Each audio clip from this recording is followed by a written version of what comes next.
تحریک لبیک پاکستان کی طرف سے ثانیہ مرید کے پر ایک بہترین موقف سامنے آ چکا ہے، جس میں چند مطالبات ہیں جو میں آپ کے سامنے پیش کروں گا۔ نمبر 1،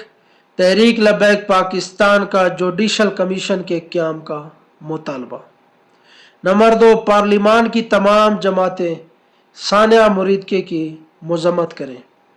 وزیر اعلیٰ پنجاب، وفاقی وزیر داخلہ پنجاب اور اسلام آباد کے آئی جیز اور ڈی آئی جی فیصل کامران کو فی الفور ان کے عہدوں سے ہٹانے کا مطالبہ۔ اقدام قتل اور دہشت گردی کی دفعات کے تحت ان پر مقدمات چلانے کا مطالبہ۔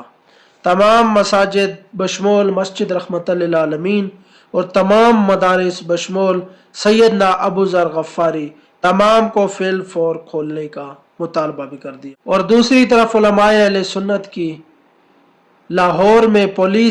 پنجاب پولیس کے افسران کے ساتھ ملاقات ہوئی، انہوں نے بھی چند مطالبات جو ہے پنجاب پولیس کے سامنے رکھے، جن میں ثانیہ مرید کے پر عدالتی کمیشن کی تشکیل دینے کا مطالبہ، تحریک لبیک کے تمام قائدین و کارکنان کو فی الفور رہا کیا جائے،